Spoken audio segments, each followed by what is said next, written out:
a permitirme compartir la pantalla para que ustedes puedan apreciar el material que tenemos para esta sesión. Bien, empezaremos justamente con el tema de las decisiones gerenciales y la ética. ¿Qué va de ello? Es muy importante entender, bueno, cuáles son estas características y bueno. ¿Qué son en sí las decisiones gerenciales? Son elecciones estratégicas, tácticas, operativas, que también son llevadas a cabo o ejercidas por los mismos directivos para poder orientar el rumbo de la organización y sobre ello asignar recursos, poder también vislumbrar la posibilidad de resolver esos problemas y aprovechar las oportunidades que también de esto se desprenden. Estas decisiones pueden estar directamente influenciadas por el desempeño organizacional, el clima laboral, la cultura organizacional y la reputación institucional. A su vez, cuando vemos justamente estos momentos de decisión, hay diferentes tipos de decisiones gerenciales. Cuando nos encontramos justamente en una fase estratégica. Entonces, estas decisiones estratégicas van definiendo la dirección a largo plazo. También son tomadas por la alta dirección y implica también de ello, pues, alto riesgo e impacto en función de los efectos que pueda producir este tipo de decisiones estratégicas. Un ejemplo de ello pudiera ser la expansión a nuevos mercados, pensando incluso con base en estadísticas, en varios estudios, que se tiene todo lo necesario para poderse expandir, pero aún así esto implica un riesgo significativo porque puede ser que el otro mercado no esté del todo preparado para recibir la marca y ahí estaríamos enfrentando varias situaciones complejas. A su vez, las decisiones tácticas. Bueno, lo mencionábamos en sesiones anteriores, la diferencia en la táctica y en la estrategia. Eh, la táctica, refrescando un poco este vocablo, pues implica meramente la acción que vamos a aprender ante determinadas situaciones. La táctica nos invita también a actuar en relación a cuestiones muy específicas, mientras que la estrategia, pues es revisar las diferentes posibilidades que me garanticen el éxito. No quiere decir que de ello no vaya a implicar riesgos la toma de decisiones. En todas las decisiones, también la estrategia, la estratégica, la táctica, la operativa, son en cierto modo sensibles, ¿no? Por la cantidad de situaciones que se tienen que controlar. Pero bueno, en las decisiones tácticas se traduce también la estrategia en planes de acción. Son tomadas por mandos medios y bueno, un ejemplo de esto sería el diseño de programas de capacitación.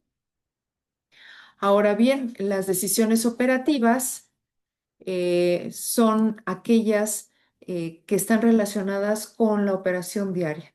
Quienes la ejecutan justamente son estas personas que se dedican a la operación y que conocen a ciencia cierta cuáles son las situaciones y circunstancias en las que hay que tomar acción específica para resolver un problema de facto. Entonces, son rutinas propiamente a corto plazo y un ejemplo de ello sería la asignación de turnos de trabajo, que de manera consistente un bloque de personas que ya ha trabajado determinado rol en determinado horario, pues bueno, puede ser relevado por otro grupo que tenga, digamos, la mente más despejada que los que estuvieron resolviendo y atendiendo todas las situaciones en ese momento. Bien.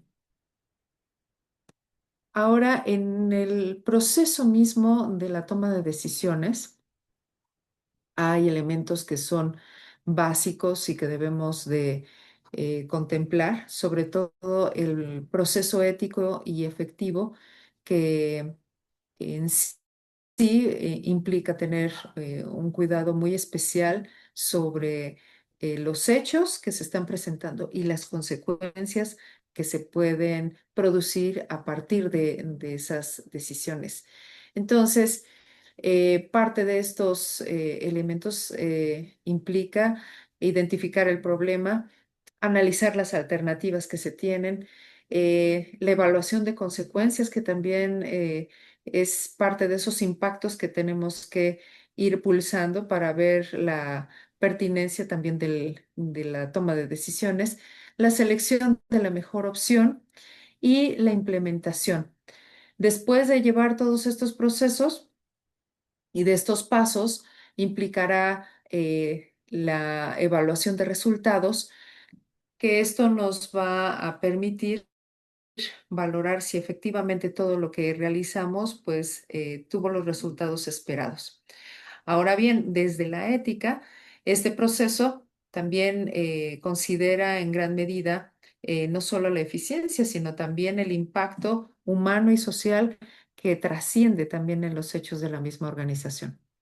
Este rubro ético también es digamos, un flagelo muy sensible dentro de la organización, porque el hecho de tomar decisiones desde el ámbito gerencial, ya lo veíamos al principio, requiere también de una visión nítida del problema y la forma en cómo se va a abordar.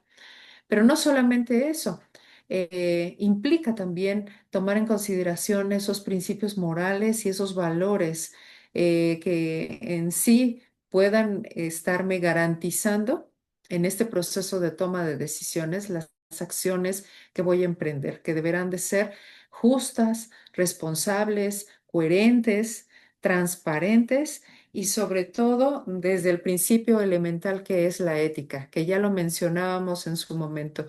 Y yo quisiera recordar o hacer recordar qué significa la ética. ¿Recuerdan lo que habíamos mencionado en su momento? ¿Qué significa la ética?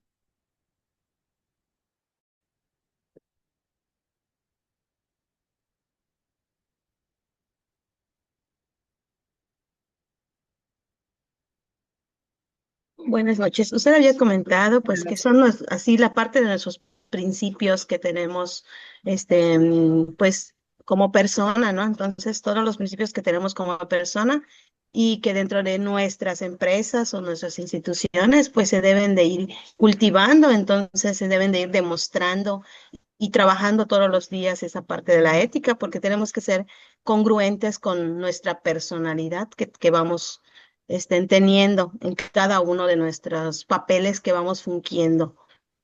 Así es. Entonces, entendemos por esto, maestra Julia, muchas gracias por su aportación, que el tomar en consideración estos valores, estos principios morales, implica también un cuidado del bien común, que es la razón de ser de la ética.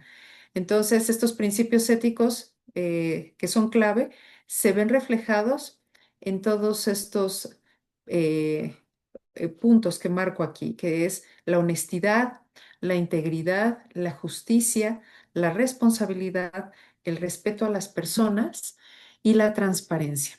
Qué importante que dentro de las organizaciones se manejen todos estos principios éticos y que vienen siendo también parte de una cultura, porque claro es que impregna muchísimo este tipo de acciones en el ambiente.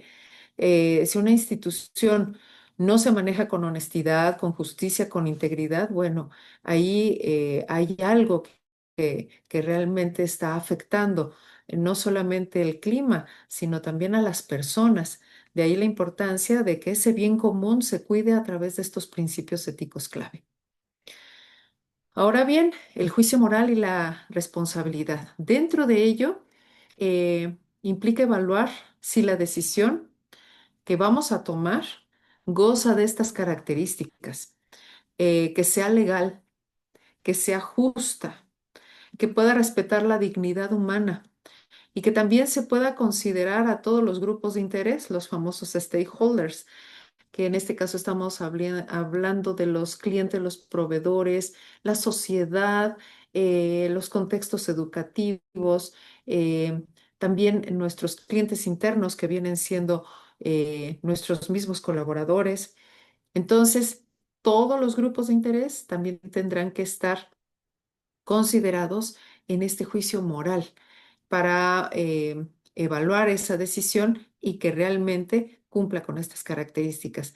Las decisiones responsables también equilibran los resultados económicos, sin duda alguna. Ahí se van a ver reflejados muchos de los resultados en pos de las decisiones tomadas, el bienestar de los colaboradores y el impacto social y ambiental, que de ello también se desprende mucho del beneficio que al momento de estar trabajando decisiones de manera justa, correcta, que cuide también este aspecto del bien común, que en este caso es nuestra casa común, que es este planeta con la responsabilidad ecológica, la responsabilidad social en función de todos los beneficios que podemos ofrecer en función de nuestras actividades.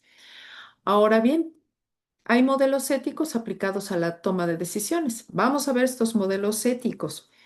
No es nada más el hecho de tomar las decisiones porque sí, sino aplicando estos modelos éticos nos puede facilitar o nos faculta de ciertas herramientas para poder dirigirnos con pertinencia en este aspecto tan importante que es la toma de decisiones. Primeramente, el enfoque utilitarista. Este enfoque, desde este modelo ético para la toma de decisiones, busca el mayor beneficio para el mayor número de personas. El enfoque de derechos lo que hace es respetar los derechos fundamentales de todos los involucrados. Entonces, al tener esa mirada desde lo utilitarista, que es buscar ese beneficio para el mayor número de personas, así como desde los derechos, que pues en este sentido es que todos los implicados se sientan también correspondidos e involucrados en este proceso.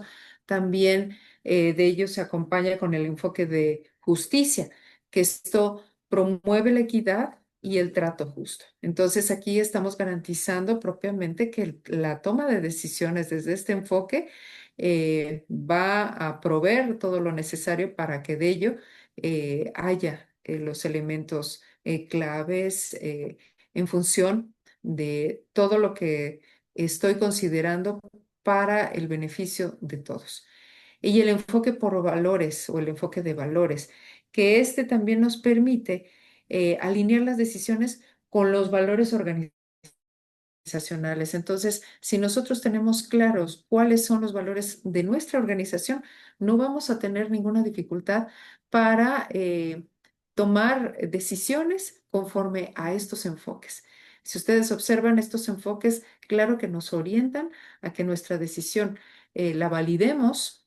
Si es que es una decisión fuerte y contundente, podamos validarla en relación a estos cuatro enfoques: el utilitarista, el de derechos, el de justicia y el de valores. Y con ello, haciendo como una especie de checklist, nos va a propiciar también la validación de todo lo que en un momento dado pueda ser correcto, ser congruente, absoluto, pero también benevolente para todos los que están involucrados en este proceso.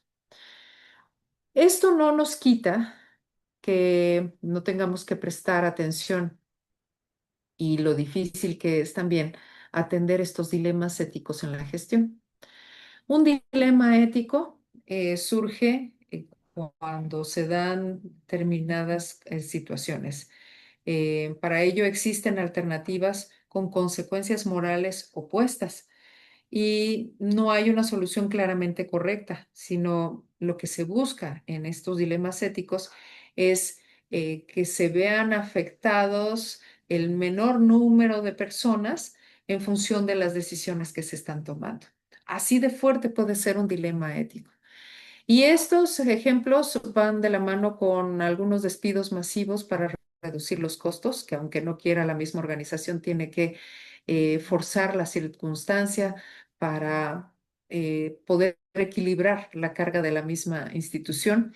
El manejo de información confidencial, que también esta parte es cuidar en todo momento a los colaboradores y si hay algo que haya puesto en riesgo a la misma población, pues, y me refiero a la población de la misma empresa, pues habrá que tomar cartas en el asunto para que haya un mejor manejo de esta información confidencial.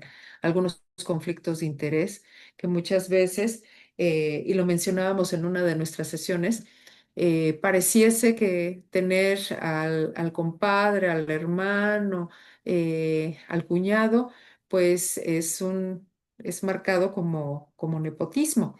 Sin embargo, desde la psicología misma, se han hecho estudios donde se observa que estos actos no surgen con un afán de atacar o de minar el recurso de la misma institución, sino que hasta suena un poco romántico, ¿no? Lo infiere así como que son actos de amor, porque viene desde la intención genuina y propia de beneficiar a esa persona por la filia que se entrelaza en el contexto familiar o en el contexto amistoso. Entonces, un deseo genuino de querer ayudar a la persona no es malo. Lo que es malo en sí es la manera en cómo se aprovecha el recurso, que no es el propio, sino que es el recurso de todos, para ejercer ese beneficio para unos cuantos.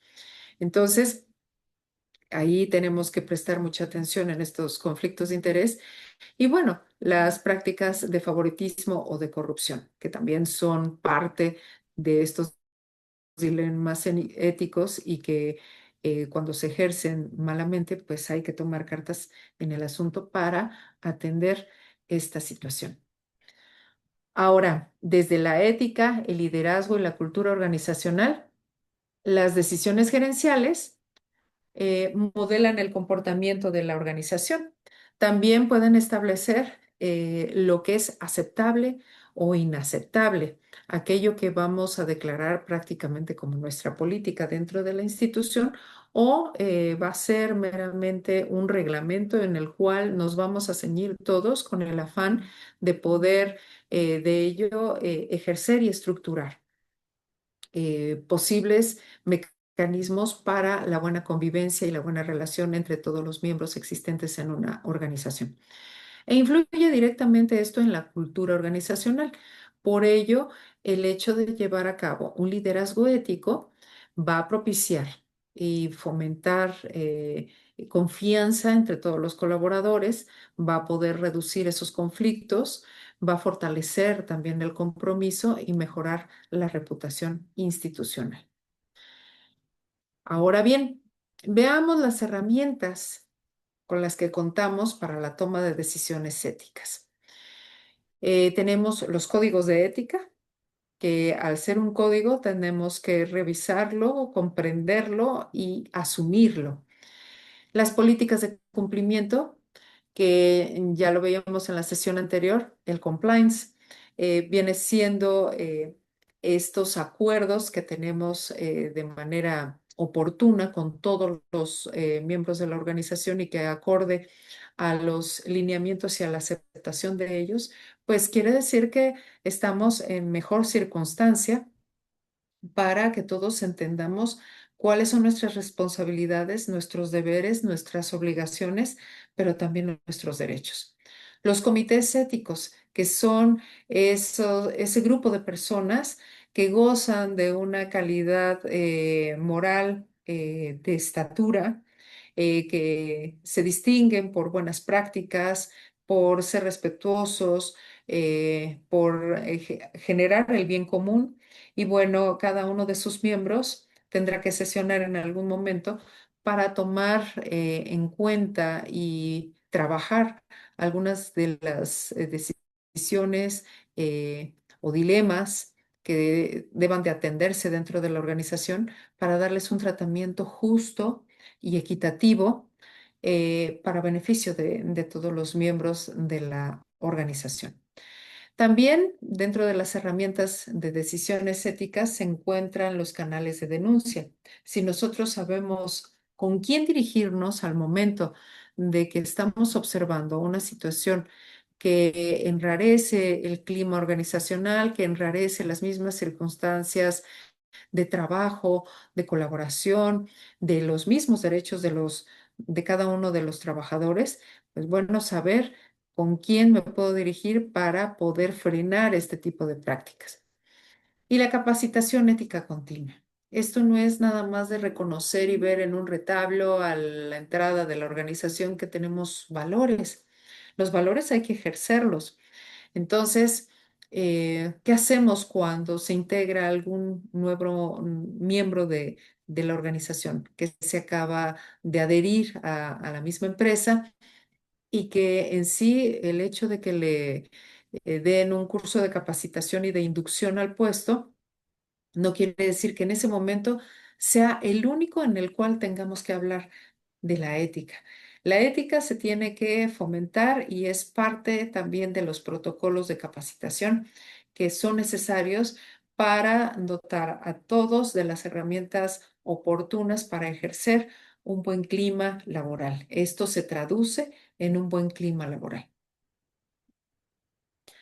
Ahora bien, en la importancia en el desarrollo organizacional, cómo todo esto trasciende, y aquí vamos a entrar ya eh, a un, eh, a un tema muy interesante, porque hablar ya propiamente del desarrollo organizacional con todos estos elementos, vamos a llamarle así, ingredientes, pues da paso a que haya un proceso importante de colaboración de todos los miembros, porque en el entendido propio de quién auspicia el desarrollo de la organización, no es nada más competencia del gerente, no es competencia del dueño, no es competencia de ciertos directivos, no. Esto implica a todos y cada uno de los miembros que pertenecen a la organización. Entonces, esto nos permite desde la perspectiva ética que haya la integración propia de varios elementos. Entonces, estas decisiones gerenciales lo que propician es asegurar la sostenibilidad organizacional, el poder prevenir esos riesgos legales y reputacionales que muchas veces cuando ha habido malas prácticas en las empresas, que salen ahí ciertas notas o periodicazos que afectan la imagen pública de la organización y también de algunos de sus miembros, pues bueno, esto también impacta al resto de las personas que están inmersas en esa organización. También dentro de la integración de la ética en las decisiones gerenciales es promover un clima laboral sano, también contribuir al desarrollo humano dentro de la empresa y que las decisiones gerenciales se vean no solo como lo que define lo que se debe de hacer en una organización, sino lo que en sí es esa organización. Eh, y esto pueda identificar, así como definir claramente las características de esa organización y que incluso muchas empresas con estas características llegan a ser lo que se le denomina el Great Place to Work, los mejores lugares para trabajar. Y ya se ha estandarizado incluso a nivel internacional el poder identificar a estas organizaciones precisamente porque gozan de esas características y parte de sus principios tienen un fundamento ético muy importante, tal y como lo vimos con todos estos elementos. ¿Hasta aquí hay alguna duda, algún comentario, algo que quieran compartir? Todo bien, doctora, muchas gracias. Sí, Ninguna, todo bien. ok.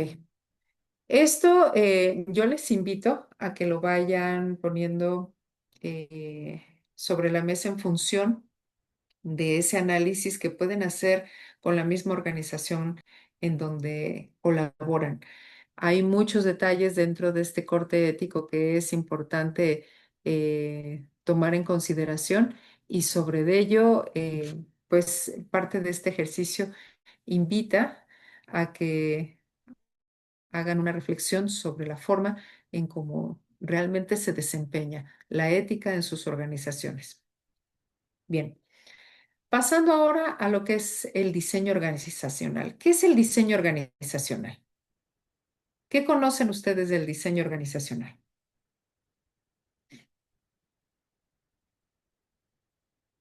Pues vamos a decir que es la estructura orgánica de la Ajá. empresa, cómo está Ujú. conformada, cómo están distribuidas sus áreas, la forma como funcionan sus Ujú. integrantes, cómo se comunican, Ajá. parte de Muy, eso. muy bien, maestra Lupita. Muchas gracias. Sí. ¿Alguien más?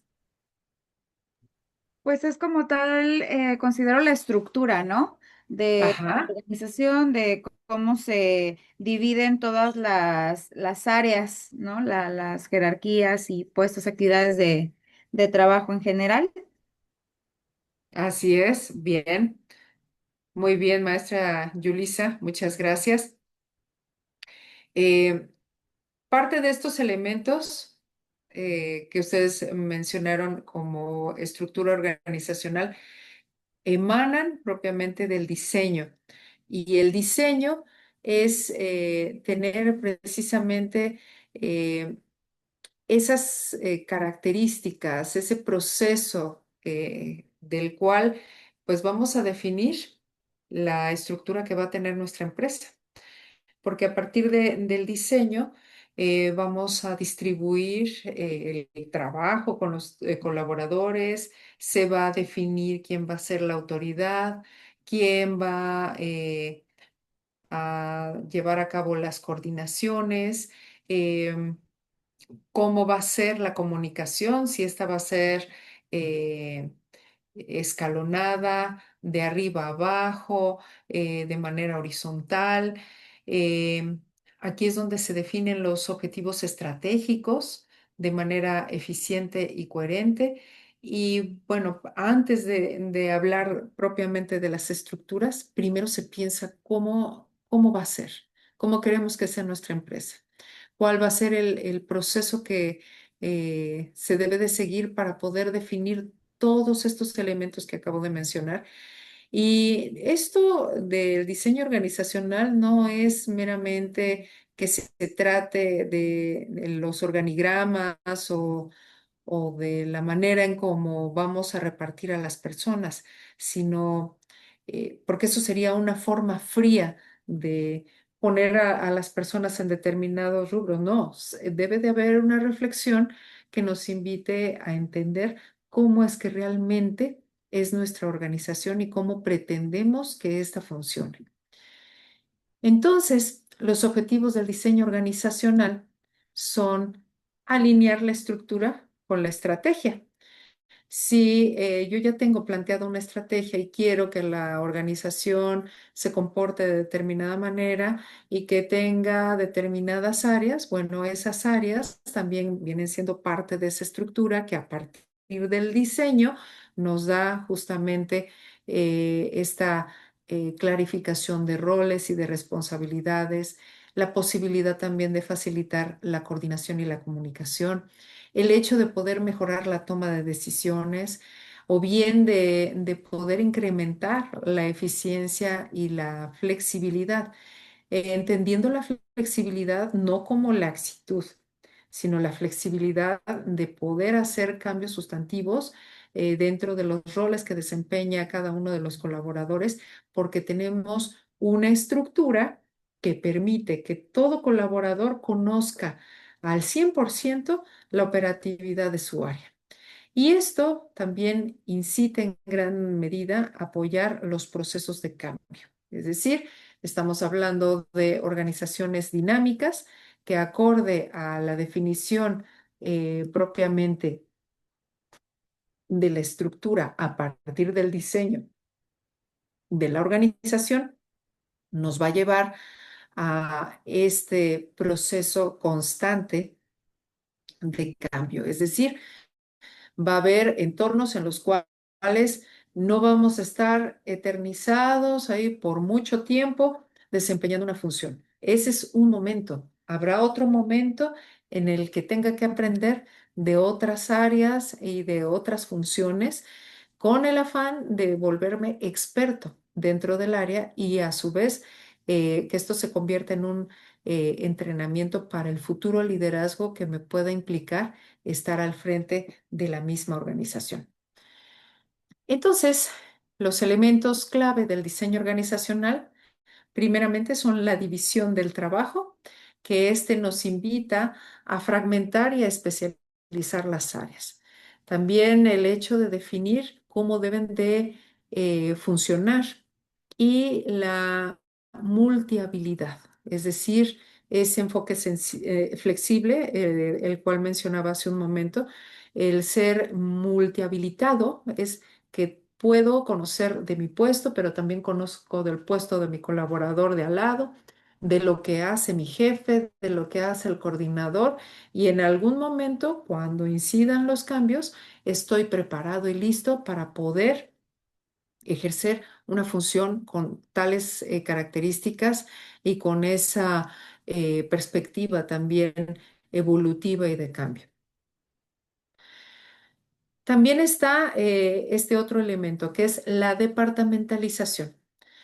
Es muy importante en esta departamentalización entender que cada departamento va a generar información clave que va a ayudar a otras áreas, a otros departamentos. Entonces, aquí es tener un sentido de responsabilidad todavía mucho más alto, más amplio en el entendido de que lo que haga o deje de hacer, dado que desempeño una función departamental, va a afectar a alguna de las otras áreas. Entonces, esto invita a poder agrupar las actividades según las funciones, en este caso, si son funciones financieras, de recursos humanos, de operaciones o bien de productos o servicios o de clientes o de procesos o de regiones geográficas. Y al final de cuentas, todas estas van a tener una implicación fuerte en la forma en cómo se tenga que trabajar y a su vez que la información que yo genere sirva como elemento clave para la toma de decisiones con el cúmulo de información que se va a ir acopiando del resto de las áreas.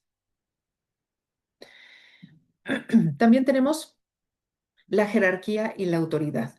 Bueno, este siendo otro elemento clave del diseño organizacional, nos establece algunos puntos, lo que es los niveles de mando, las líneas de autoridad y el grado de supervisión. El nivel de mando, que podemos estar hablando de director, eh, director general, por ejemplo, o director de división, o jefe de departamento, o coordinador de área, o encargado de determinada eh, área o función. Esto dependiendo también del grado de precisión, así como de dificultad que pueda presentar la misma, el mismo puesto. Esto incluye también elementos tales como la centralización o la descentralización.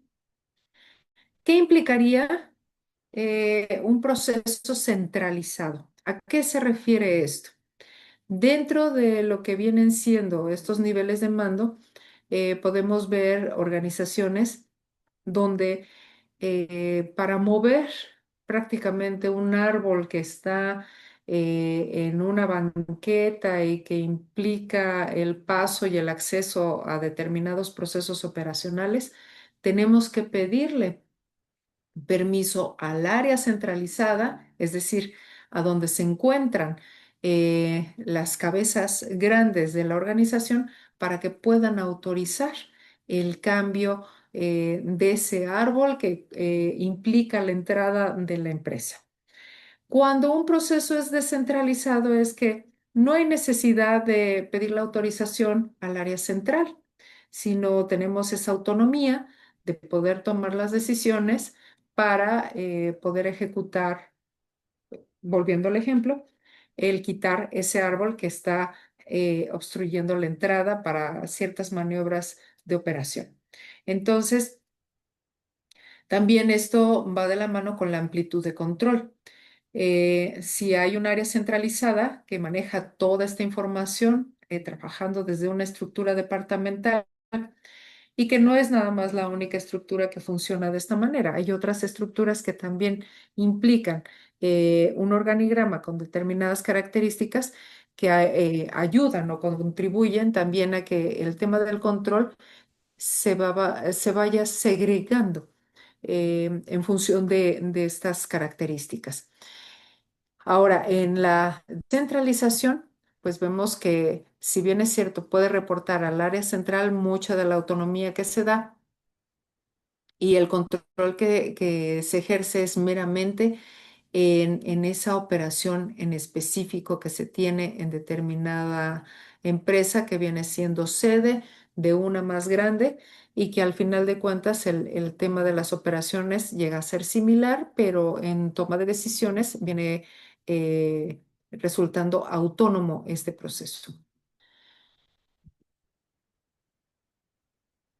Tomando en consideración lo anterior, también tenemos la coordinación y la comunicación. ¿Cómo es que se lleva todo este proceso? Bueno, a través de mecanismos que nos permiten integrar el trabajo.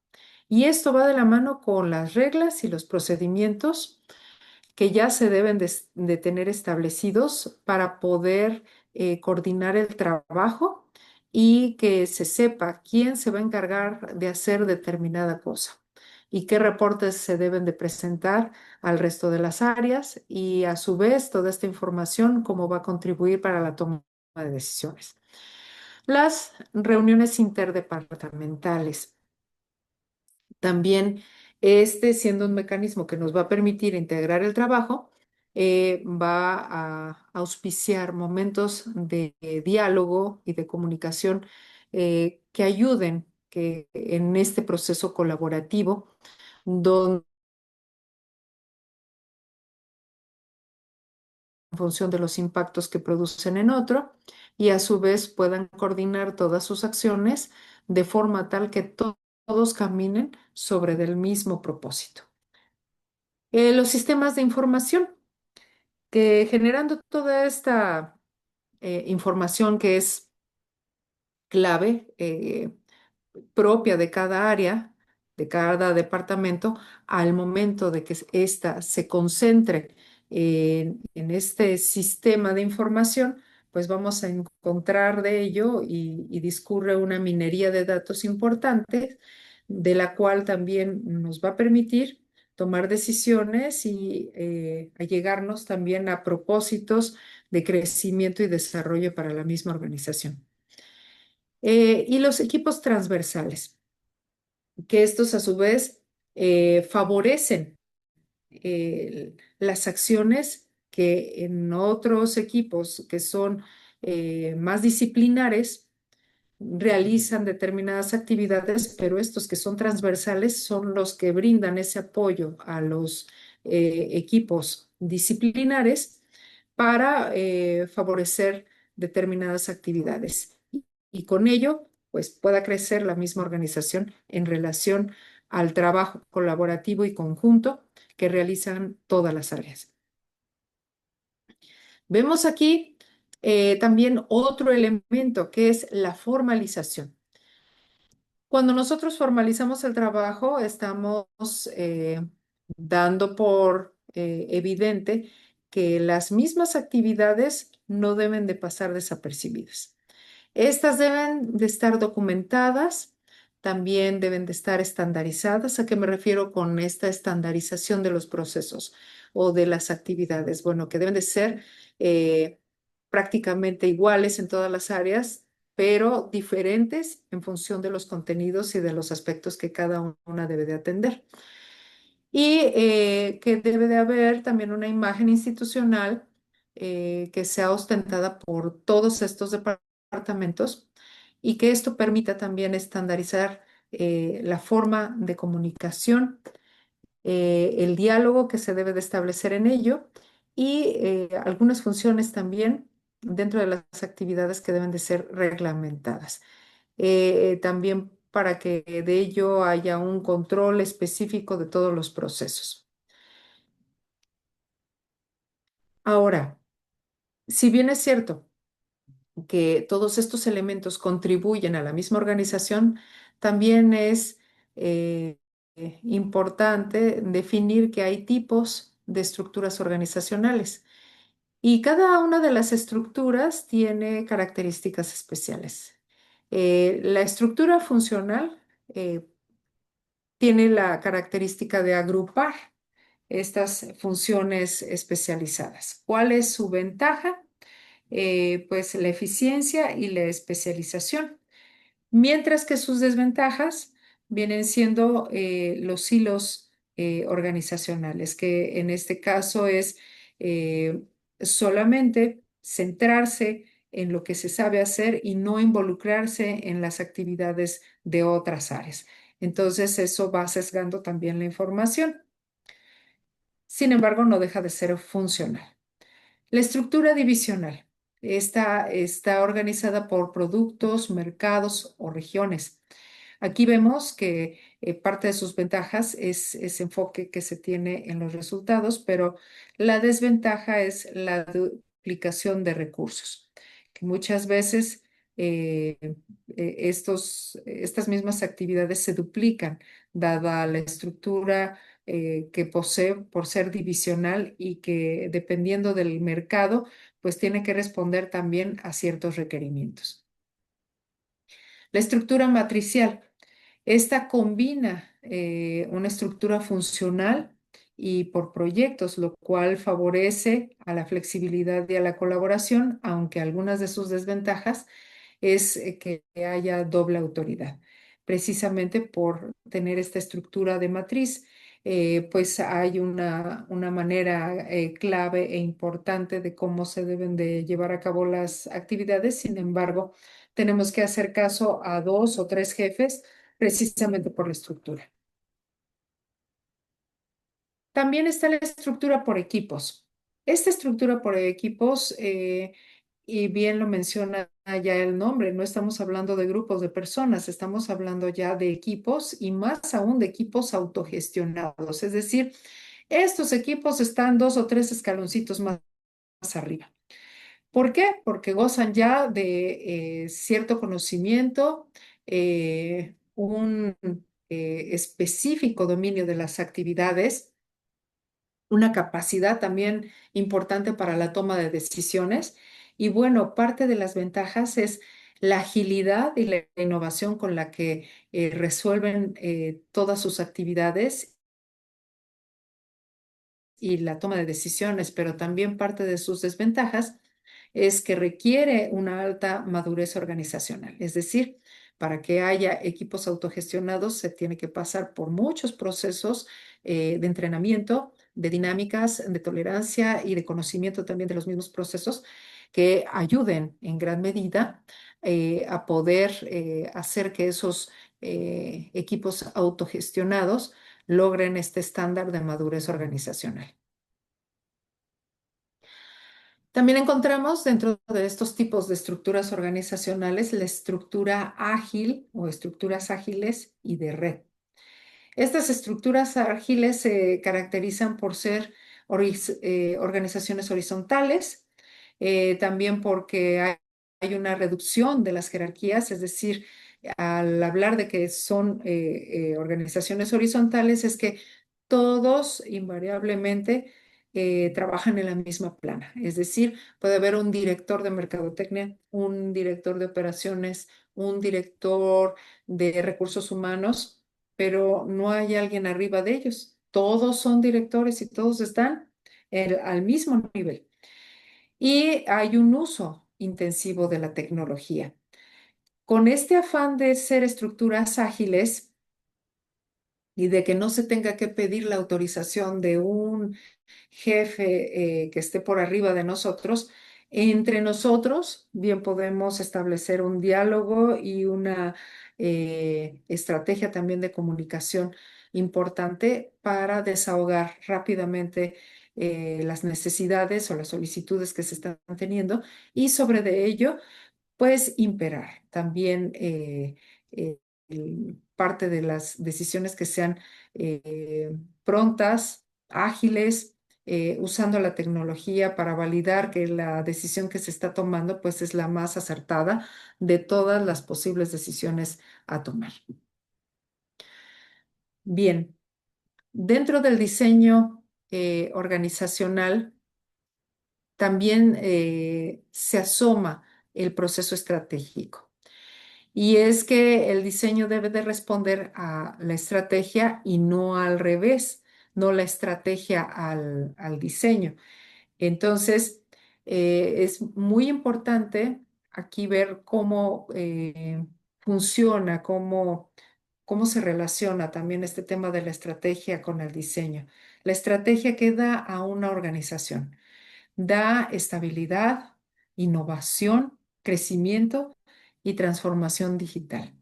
Mientras que el diseño queda en función de la estabilidad, estructuras formales. En función de la innovación va a dar estructuras flexibles. En función del crecimiento va a dar estructuras divisionales, que va a ser como la réplica de las actividades que tenemos aquí, pero que las van a ejercer en otro lugar, en otro espacio, y la transformación digital, que esto dentro del diseño nos va a dar como resultado los diseños ágiles, es decir, estas organizaciones que bien mencionábamos anteriormente, que tienen estas características de manejar esto. eh, Comunicación horizontal, uso de tecnología y reducción de jerarquías. Entonces, ya no es trabajar con una organización que sea la clásica y más aún la que hace algunos años funcionaba muy bien acorde a las características, acorde al entorno, pero vemos que ahora en la suma y la implementación también de la tecnología, eh, estos elementos se convierten en un favor y un valor de las mismas organizaciones para poder incidir constantemente en pos de estos recursos y en pos del crecimiento de la misma empresa. Vamos a ver aquí lo que es el diseño organizacional y la cultura. Esta parte de el diseño juega un papel importante. Y yo aquí invitaría un poquito a la reflexión sobre meditar cuál es el diseño que tiene su organización, donde ustedes están desarrollando sus actividades. Bueno, ¿qué características tiene? Y hacer también de ello una revisión de las características que imperan en el diseño. Por ejemplo, revisen si su misma organización cuenta con el refuerzo de comportamientos, eh, si define relaciones de poder, si moldea la comunicación y si influye en el clima laboral. Ustedes díganme si cumple con estas cuatro fases o estos cuatro elementos del diseño organizacional.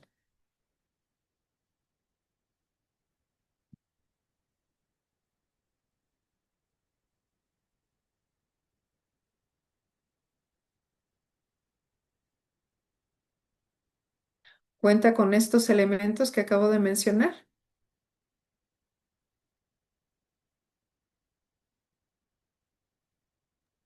¿Se refiere a la empresa, doctora? Así es, así es, O sea, la empresa en la que nosotros laboramos. exactamente.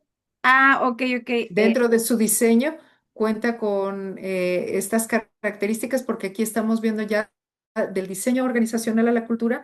Bueno, realmente refuerza los comportamientos, define las relaciones de poder, se identifican, moldea la comunicación o influye en el clima laboral. Bueno, en mi caso o de ejemplo, pues no, no Ajá. al 100%, sí hay muchas deficiencias en esto por el tema del liderazgo y justamente como la palabra lo dice, de la falta de cultura para poder ser continuos con los procedimientos. Ok, ok, muy bien. Entonces, desde aquí ya estamos haciendo un breve diagnóstico, que lo vamos a ver más adelante.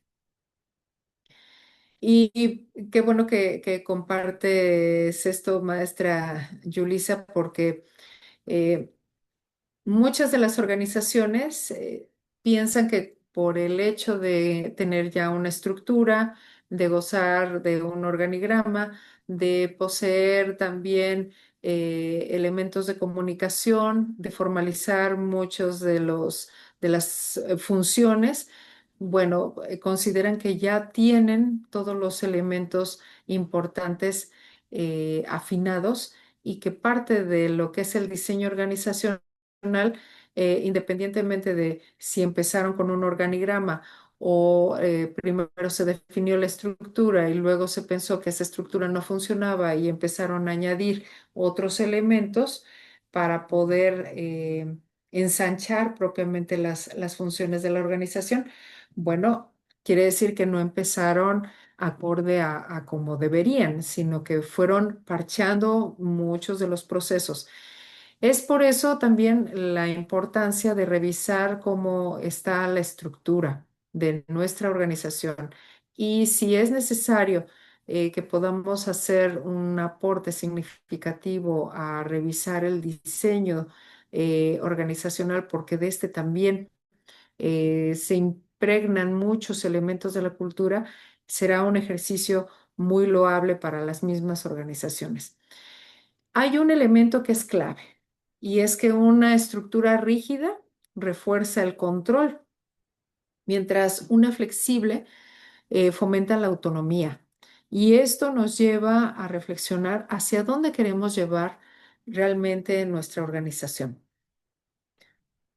Si nosotros queremos modificar el diseño organizacional, vamos a suponer, ya nos dimos cuenta que hay algunas cosas que deberían de estar operando de manera diferente, pero que quizás por los tiempos, las gestiones, las necesidades, la urgencia para satisfacer ciertas cuestiones, nos llevó a establecer ciertos mecanismos que nos llevaron a trabajar con estructuras quizás no del todo aceptables. Pero bueno, pensando que vamos a modificar el diseño organizacional, ¿qué nos va a implicar? Vamos a tener que hacer cambios en los roles, vamos a tener que ajustar eh, la autoridad, es decir, quién se va a hacer cargo de qué cosas y en qué tiempo, establecer también de ello nuevas formas de trabajo, que esto va a inducir también a ciertos cambios que a algunas personas pues no les vayan a sentar bien y no se vayan a sentir tampoco del todo cómodas.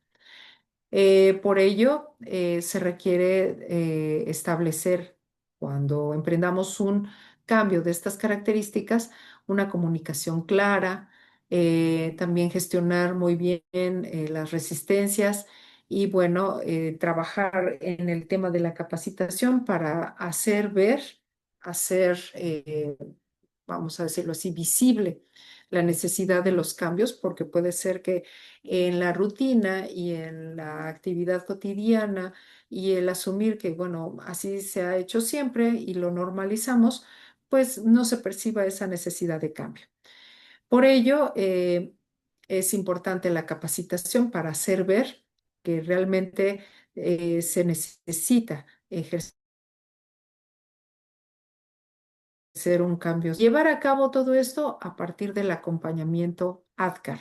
¿Recuerdan ustedes en qué consistía eh, este modelo ADKAR?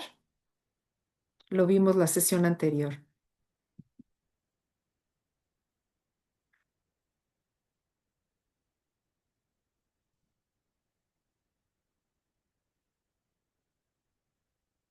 Bien, si no lo recuerdan, vamos a dar una revisadita más adelante de en qué consiste este modelo ADKAR. Eh, los principios para el diseño organizacional efectivo también implican otros momentos en los que será necesario que haya coherencia con la estrategia, claridad y simplicidad también en los mismos procesos, flexibilidad de manera tal que todos podamos entender la fortaleza que nos dan los cambios. La orientación a los procesos también, que es muy importante, y el enfoque humano, cuidar a las personas, siempre auspiciando también de ello una atención especial y específica en función de lo que nos pueden ofrecer. Este capital intelectual que posee nuestro capital humano es muy importante y hacer estas orientaciones de los procesos con ese enfoque humano es prestar atención también a los sentimientos y a las emociones de las personas en función de estos cambios y este diseño organizacional que se va a emprender de manera efectiva para poner a cada persona donde realmente se puede desempeñar mejor, no donde nos puede cubrir un hueco, sino realmente que ostente un puesto que le permita desarrollarse y crecer al tiempo y hacer vida y carrera dentro de la institución. También la capacidad de adaptación, que esto es parte de un entrenamiento que tenemos que dar a todos nuestros colaboradores. De manera contraria, de no dar ese entrenamiento, esa capacitación a la adaptación, siempre vamos a ver el cambio como algo negativo, algo amenazante. Y bueno, de entrada, una de las resistencias al cambio es el miedo y también la pérdida de control de muchas de las actividades que ya bien se saben hacer. El riesgo de un mal diseño organizacional. ¿Hacia dónde nos lleva el hecho de no cuidar estos elementos? Porque parte de este riesgo de un mal diseño organizacional nos va a llevar a la duplicidad de funciones, que eso se da recurrentemente cuando no hay un adecuado diseño, al conflicto de autoridad, conflictos de autoridad en donde muchas veces no se reconozca la autoridad o la autoridad también no comprenda del todo los procesos y ponga a hacer actividades que no corresponden a sus colaboradores, la lentitud en decisiones, la baja coordinación, un clima laboral negativo, que esto pues va a enrarecer sin duda alguna el clima organizacional. De ahí la importancia que debe de tener todo esto en el desarrollo de la misma organización. Un desarrollo organizacional va a implicar a su vez un buen diseño de la organización. Y para poderlo diseñar, necesitamos que todo el personal entienda que este proceso de diseño o rediseño de la organización nos va a llevar a facilitar el logro de los objetivos, a apoyar la innovación, a potenciar el desempeño de los equipos y a sostener la transformación cultural. Entonces, qué bien sería para todos estos miembros de la organización que puedan permearse de todos estos beneficios, ¿no? Precisamente por apostarle al cambio y la pertinencia que hay en todo este proceso para poder coadyuvar siempre a la mejora continua. ¿Hasta aquí alguna duda? ¿Algún comentario? No, doctora, todo bien, ¿Todo gracias. bien? Muy bien. Bien, Todo bien, doctora, gracias. gracias, maestro. Bien, la cultura organizacional. Vamos a ver este tema. ¿Qué es la cultura organizacional?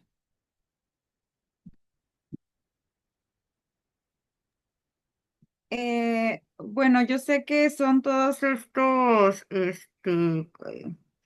como costumbres, hábitos que se tienen dentro de la empresa, que no son opcional, que se van Ujú, teniendo desde inicio en cuanto lo que forman ahora sí que desde raíz, ¿no? No lo ponen al empleado como una opción, sino que forma parte ya de la empresa, de cómo hacer las cosas, algo tan básico como, no sé, lineamientos en cuanto em, uniformes o cosas que Ujú. forman parte de, Ajá, por muy ejemplo. bien. ¿Alguien más? Muchas gracias, maestra Yulisa. La cultura organizacional es la razón de ser de una empresa, de la organización. Es el corazón, lo que mueve, como decía la maestra Yulisa, las costumbres, valores, todas las, incluso Hábitos. algunos les llaman rituales, porque Ajá, ciertas organizaciones tienen rituales, la ajá, forma en cómo se hacen las cosas que van dictadas, bueno, vienen de la mano del diseño, ¿no? Pero cuando ya está sí, el diseño organizacional, se desarrolla también la cultura y esta se desarrolla también desde las costumbres y desde la forma de ser el corazón de la empresa, pues cómo las personas fundadoras empezaron a idear la forma en cómo comportarse y lo que caracteriza a la organización también. así es, así es. Muy bien, maestra Dulce. Bueno, con estas aportaciones vamos a ver justamente estos insumos declarados aquí. Ustedes los encuentran aquí. Cuando hablamos de qué es la cultura organizacional, justamente lo que mencionaban, conjunto de valores, creencias, normas, supuestos, símbolos, estas prácticas rituales también que mencionaba maestra Dulce, eh, y cómo estas influyen también muchísimo en cómo piensan las personas, cómo actúan, cómo toman las decisiones dentro de la organización. Entonces, realmente cuando dicen el clima laboral está enrarecido, bueno, ahí hay que tomar eh, un cacho de esa declaración y hacernos responsables de eso, porque en realidad no es que sean los engranes de una organización, no es que el mobiliario y equipo de oficina lo genere. Realmente nosotros, a partir de nuestros valores, nuestras creencias, eh, todo aquello que compartimos, todo lo que en función de símbolos y prácticas ejercemos, emana también de nosotros. Entonces, es la forma de ser. Esto se declara así, la forma de ser que tiene una organización y guía el comportamiento también cotidiano, aun cuando no esté escrito. No necesariamente la cultura organizacional tiene que estar escrita y declarada para que ésta exista.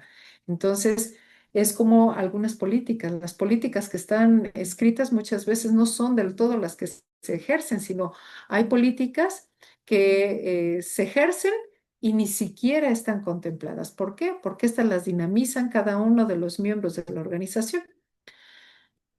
De ahí la importancia de la cultura organizacional. Esta define lo que es aceptable e inaceptable, influye en la motivación y en el compromiso que debemos de tener, afecta el clima laboral, impacta también en el desempeño y en la organización y condiciona el éxito del cambio organizacional. Entonces, fíjense aquí, qué importante este último elemento, condiciona el éxito del cambio organizacional. Quiere decir que si tenemos al interior de nuestra organización personas que sean reticentes al cambio de actividades, difícilmente vamos a poder llevar a cabo un proceso de cultura organizacional. Y digo difícilmente, más no imposible, porque sí se puede ejercer el cambio, pero habrá que hacer conscientes a estas personas de la importancia que esto tiene para poder en sí mejorar constantemente. Entonces, esto tiene una fuerza y un poder muy importante del cual pues están muy conscientes los mismos colaboradores. Por ello, una estrategia sólida puede fracasar si no es compatible con la cultura. Si nosotros incluso queremos incidir en algún cambio dentro de la organización, Tendremos que revisar muy bien el tema de la cultura para poder incidir en ese cambio. Algunos elementos de la cultura organizacional son los valores, que estos ya los veíamos justamente acorde a lo que hemos explicado hasta el momento. Los valores son esos principios que orientan el comportamiento, como viene siendo la honestidad, la responsabilidad, la colaboración, la innovación, que van muy de la mano con este corte ético, esta ética de la organización. Y si ustedes ven, pues hay mucha consistencia en ambas eh, informaciones. También las creencias y los supuestos. ¿Estos qué son? Bueno, se identifican como esas ideas profundas sobre cómo se debe de trabajar, cómo se ejerce la autoridad, cómo se toman las decisiones y también suelen ser inconscientes y difíciles de cambiar. Algunos elementos de la cultura organizacional vienen siendo también las normas. Las normas, pues son esas reglas formales e informales que guían la conducta, como pueden ser, por ejemplo, la puntualidad, la comunicación, el trabajo en equipo. Esto está declarado en la normativa. De hecho, cuando nos remitimos a la normativa, declara justamente estos puntos como parte de nuestros roles a ejercer.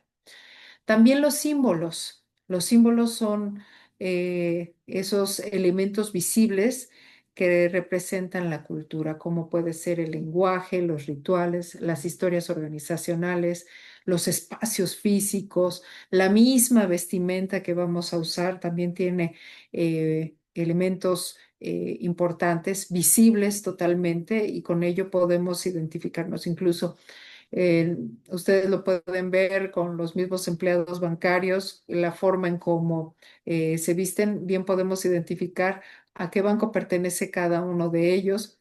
Entonces, vemos aquí que este símbolo de la vestimenta tiene mucho que decir al respecto de cómo es la cultura organizacional. También las prácticas y comportamientos que vienen siendo esas acciones cotidianas que reflejan la cultura real y no la declarada. Podemos ostentar que somos determinada cosa y al final de cuentas los hechos evocan y hablan otra situación. Ahora bien, dentro de lo que son las aportaciones de Edgar Schein, él hablaba de los niveles de cultura organizacional y muestra justamente tres niveles. Estos tres niveles de cultura son los artefactos, los valores declarados y los supuestos básicos. Los artefactos viene siendo lo visible, lo observable, también las instalaciones, los organigramas, los rituales, mientras que los valores declarados son la misión, la visión y los valores oficiales. Y los supuestos básicos van de la mano con las creencias profundas e inconscientes. Entonces, el cambio cultural profundo implica actuar sobre de este tercer nivel, con estos supuestos básicos que infieren a esas creencias profundas e inconscientes que muchos de nuestros colaboradores las tienen y que no por el hecho de que sea un tema de respeto en función de su forma de pensar y de actuar, quiere decir que no pueda acoplarse a una nueva forma de hacer las cosas dentro de la organización. Ahora, dentro de los tipos de cultura organizacional está la cultura jerárquica, que se encarga de llevar el control, las reglas y la estabilidad también dentro de la misma organización. La cultura de mercado, que es relacionado con la competitividad y los resultados. La cultura de clan, que es la colaboración y ese sentido de pertenencia, cómo nos sentimos cohesionados con nuestro grupo de influencia o el grupo de colaboración en el cual nos comunicamos diariamente y cotidianamente. Y la cultura adocrática, que esto infiere a la innovación y a la flexibilidad que se pueda tener en función de muchas actividades dentro de la organización. Ahora, en función de los líderes, eh, porque aquí esta cultura organizacional tiene mucho que ver con el liderazgo que se ejerce. Entonces, los líderes son los encargados de transmitir esos valores, esa conducta que viene siendo parte de lo que inspira a los mismos colaboradores, la forma en eh, cómo ejecuta y cómo se comporta con los demás, la manera en cómo define prioridades y también la forma en cómo refuerza esas normas. Entonces, la cultura como tal se aprende observando a los líderes. Si vemos en ellos buenos ejemplos a seguir, va a tener muchos adeptos y las personas incluso van a recomendar a esta persona precisamente por los hechos que lo distinguen, que hablan por sí solos y que de alguna forma permiten ir induciendo a ese cambio e inspirando a otros a que se hagan las cosas de determinada manera y no como habitualmente se tenía perfilado. Dentro de la cultura organizacional y el diseño organizacional, aquí vemos como todos esos elementos que estábamos hablando antes del diseño organizacional, que es pensar cómo va a ser la estructura de nuestra organización. Por otro lado, ya implícito con esta parte de la cultura organizacional, mucho tiene que ver desde mi visión, mi enfoque, mi creencia, eh, mis tradiciones, cómo las pongo también a merced de lo que es el diseño organizacional. Y estas terminan siendo parte de un refuerzo o una debilidad de los valores. También puede establecer esas relaciones de poder o esos flujos de comunicación, la forma en cómo se dan. Pero dentro de las estructuras horizontales se da muchísimo la colaboración, mientras que en las estructuras rígidas se da mucho control. Entonces, todo esto en función de la creencia de cómo tiene que ser una organización y cómo influye o impacta en el diseño, va de la mano con todo esto que son elementos clave a considerarse en las acciones propias de la estructura y del diseño de la organización. Ahora, la importancia del cambio. Y bueno, aquí evoco con esta imagen el resultado de una empresa que justamente dentro de lo que viene siendo el vaciado de estas entrevistas que se llevaron a cabo, se realizó un estudio, se vació toda la información de corte cualitativo, se empleó el en vivo y bueno, lo que resultó de ello fue un árbol semántico. Aquí vemos este árbol semántico donde resaltan justamente estas palabras de lo que le hacía falta a esta organización, que era un cambio, el tema de la cultura, el tema de la organización. Y si se fijan, hay muchas palabras que se ven chiquitas y grandes como con esta palabra de cambio. Entonces, la importancia del cambio dentro de las organizaciones, y más aún cuando ya lo dictan las mismas personas, en este caso, las autoridades que son los que al final de cuentas se encargan de dinamizar finalmente o toman la batuta de llevar a cabo los cambios. Eh, tenemos aquí un elemento clave. Si el mismo director está convencido del cambio, y no solamente él, sino también sus jefes, sus colaboradores más cercanos y a su vez también el equipo operativo consideran que el cambio es oportuno, entonces tenemos ahí un escenario, un ecosistema que va a favorecer llevar a cabo ciertas dinámicas que fomenten también una nueva estructura. Entonces, ¿cuáles son los beneficios que nos da el cambio en la organización? Pues bueno, este nos permite adaptarnos a mercados dinámicos, también a incorporar innovación y tecnología, a poder mejorar esos procesos y también los mismos resultados, a responder a la crisis, asegurar la sostenibilidad a largo plazo y bueno, hay un elemento clave que debemos de considerar. Las organizaciones que no cambian tienden a perder competitividad. Entonces, si vemos que nos hemos estancado, que no figuramos en determinado estándar o ranking, pues es que algo está pasando. Y no porque el ranking y el estándar sean la panacea, sino simplemente son un referente y al ser reconocidos como dentro de las primeras 10 o dentro de las primeras 20 o dentro de las primeras 50, bueno, ya dice algo, quiere decir que estamos propiciando cambios que benefician a la organización y que nos tienen en ese radar. Ya aparecemos, ya tenemos esa significancia dentro de este ámbito competitivo. Ahora, el factor humano en el cambio viene siendo lo más complicado de manejar, porque todo fuera como conseguir tecnología o reforzar también algunos aspectos como la capacitación, la adquisición de ciertos materiales o insumos. Eso si se tiene presupuesto se hace, pero el cambio profundo se da en las personas. Y aquí el factor humano juega un papel importante porque las personas también en pos del cambio pueden experimentar incertidumbre, miedo, pérdida de control y mucha resistencia.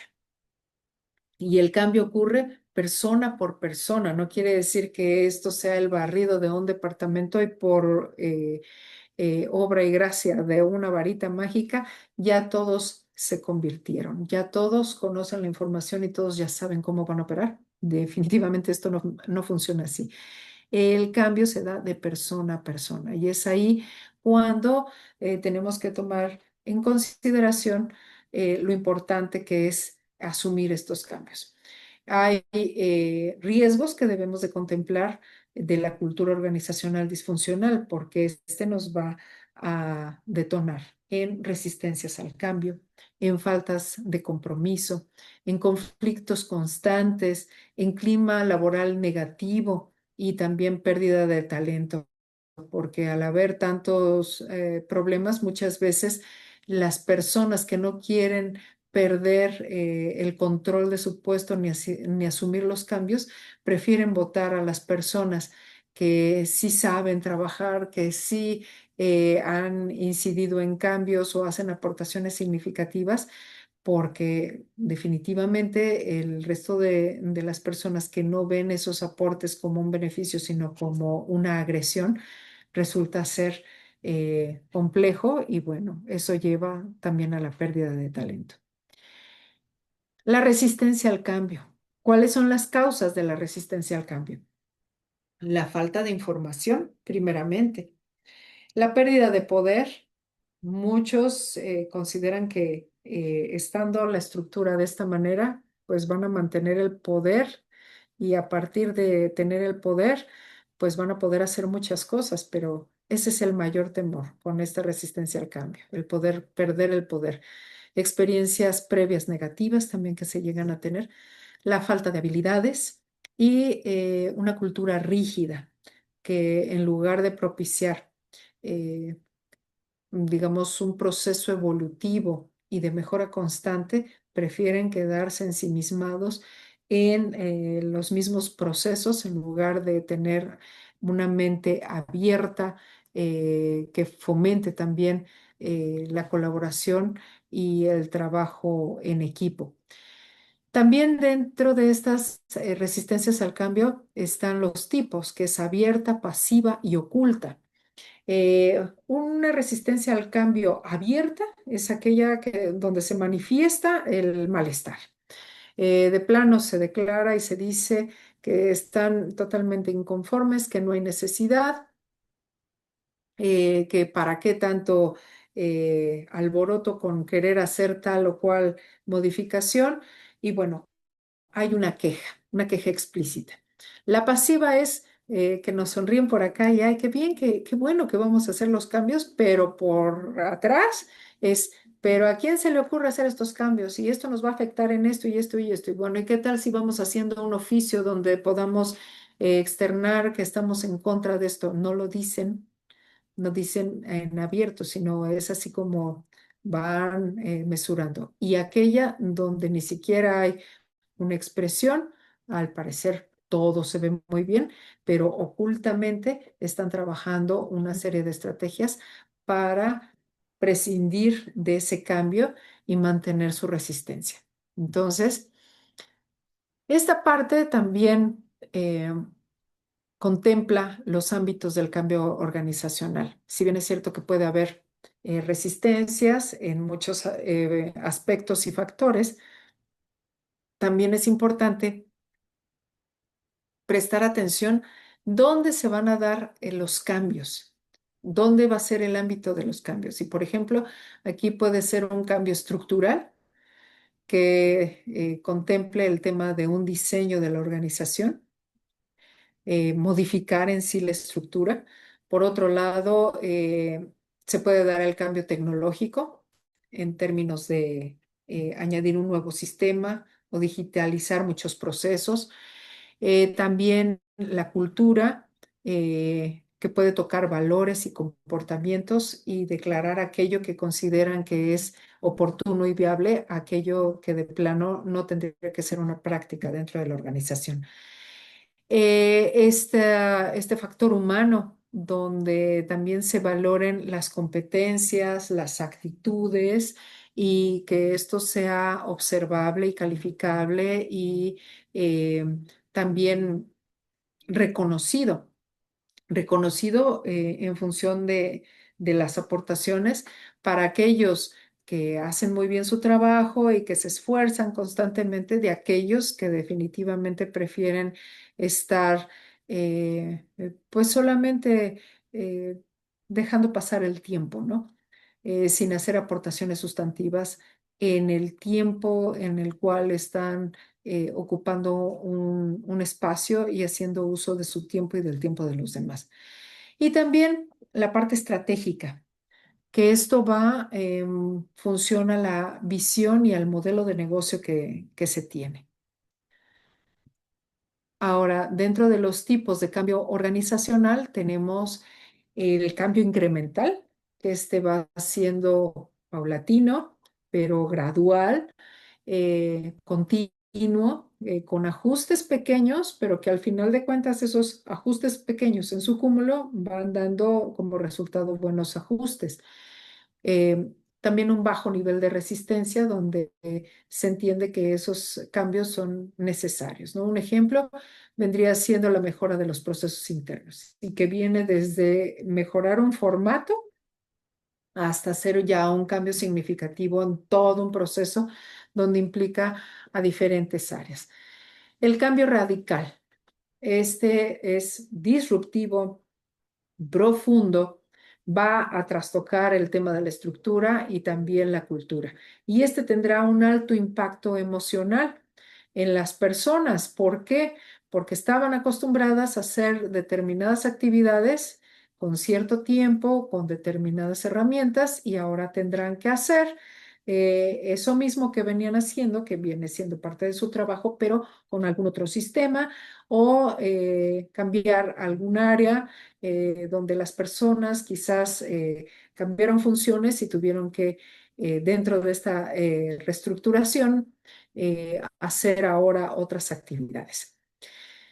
El cambio planeado, que viene siendo uno de los cambios más significativos porque este es totalmente estratégico y es deliberado.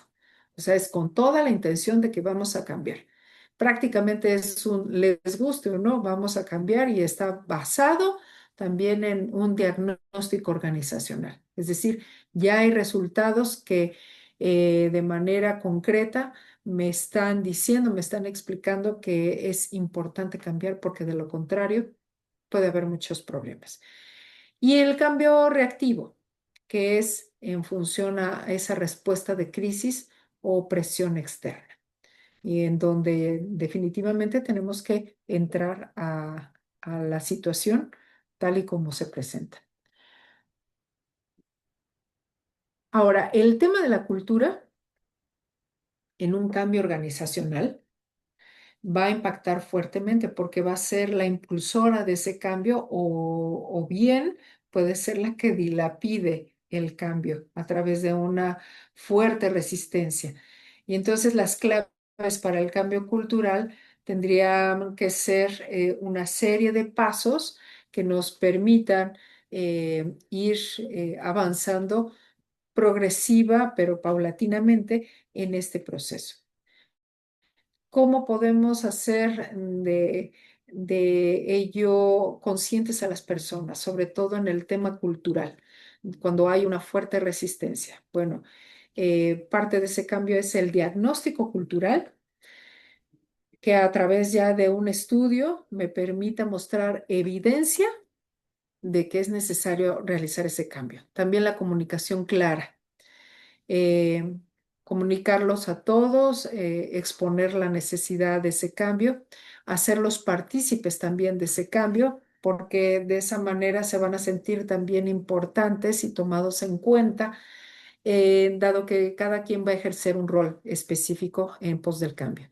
La coherencia que debe de haber entre el discurso y la práctica y también este refuerzo continuo, que es justamente esta metodología ADKAR, que ya la habíamos mencionado más arriba, pero que es importante revisar cuáles son sus elementos, que ya los habíamos comentado también, pero vamos a explorar de nuevamente esta información. Dentro del diagnóstico de la cultura hay que tomar en cuenta algunas herramientas que son comunes, como las encuestas culturales, las entrevistas, la observación, el análisis de historia y también de los rituales que se tienen dentro de la organización y la evaluación de los valores en acción. Aquí les muestro, esta herramienta es una maravilla, una belleza. Cuando yo la encontré, me encantó de esto ya hace algunas décadas. Es el modelo de Daniel Denison, que es el modelo de la cultura organizacional. eh, y parte de ello implica todo un proceso que se debe de implementar a través de estos 4 elementos que viene siendo la adaptabilidad, la misión, la consistencia y la participación. Cada uno de ellos juega un papel preponderante. ¿Y cómo se trabaja? Con una serie de ítems, es decir, una serie de preguntas, son cuestionarios eh, que tienen diferentes opciones de respuesta, que ya está debidamente validada. Y según lo que vayan respondiendo nuestros colaboradores, en ese sentido van a aparecer coloreados. Digamos que este es el 100% de todo, pero en función de los colores, pero cuando algo no funciona en la organización y que los resultados infieren de manera diferente, bueno, pues puede ser que alguno de estos cuadrantes se vea disminuido de color. Entonces ya no va a aparecer el color rojo, por ejemplo, hasta el nivel superior, sino puede ser que nos aparezca en en el primer triangulito que aparece en este cono.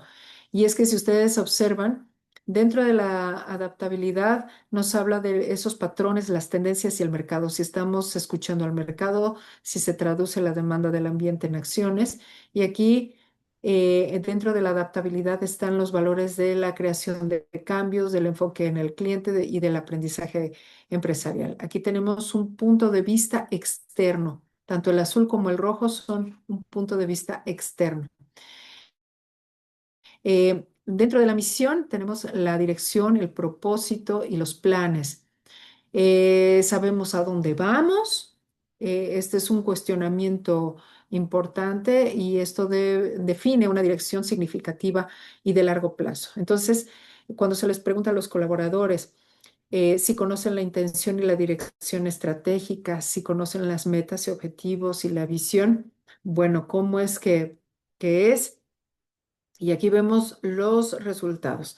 Y parte todo esto desde las creencias hasta las suposiciones. Eh, las creencias es, digamos, la certeza que se tiene de mucha de la información.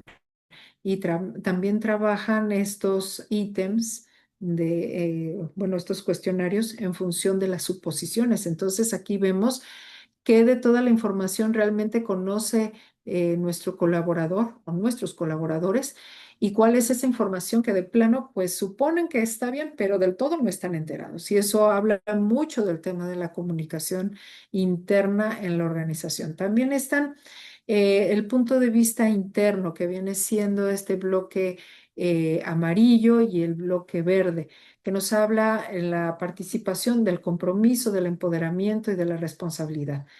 Y si esto está, eh, si está nuestra gente alineada y comprometida en función de que contribuye a capacidades humanas, a compromiso y a responsabilidad. Y si ustedes observan, aquí en este espectro se habla propiamente de lo que es la habilitación, la orientación del equipo y el desarrollo de destrezas. Y bueno, todo esto influye en la participación. Y también en el tema de la conciencia, que es el amarillo. Si su sistema crea influencia y esto valora lo que es la definición de los valores, de los sistemas, las bases de una fuente de cultura. Y si observan estos elementos, va de la mano con los valores básicos, los acuerdos y la coordinación e integración de toda esta información.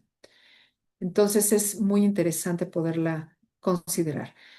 Un cambio organizacional en sí, ¿qué es? ¿Hacia dónde nos orienta? Pues es ese proceso en el cual pues la organización modifica de manera planificada o bien reactiva sus estructuras, sus procesos, el tema de la tecnología, las estrategias, los comportamientos, la cultura con el afán también de poderse adaptar a un entorno dinámico, porque vemos que la vorágine propia de la tecnología, la necesidad constante de estar en un terreno de mucha competitividad, pues implica e invita a un cambio considerable y constante. Entonces el cambio no solo es técnico, sino también es humano.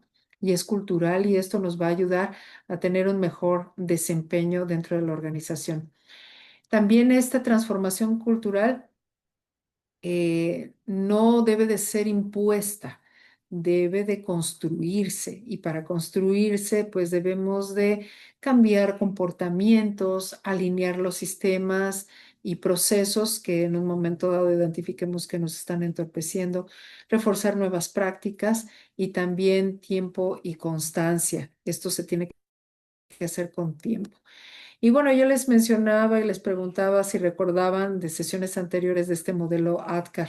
Y este es un modelo de gestión del cambio, donde entra precisamente en juego la conciencia, que es reconocer esa necesidad del cambio, el deseo, que es a través de la motivación desarrollada en el personal que pueda participar en el cambio, el de conocimientos, que también es obtener información y formación de esas herramientas necesarias para saber cómo cambiar, no nada más cambiar por cambiar, sino saber cómo vamos a hacer ese cambio. La habilidad, que es demostrar las competencias, los comportamientos necesarios para poder implementar este cambio y el refuerzo, que esto nos va a ayudar a sostener el cambio al tiempo y hacerlo con reconocimiento, con medición y con mucha responsabilidad. De ahí la importancia de este modelo que nos va a ayudar constantemente a poder trabajar este cambio.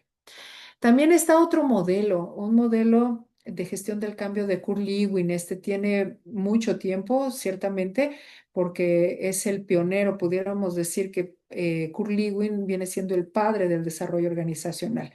Entonces, él crea este modelo como una fase experimental con un grupo de colaboración en una empresa en Massachusetts y infiere tres momentos. El descongelar, que es generar esa conciencia y urgencia. El cambiar, que implica implementar nuevas prácticas, o viene siendo el descongelar, el cambio y el recongelar.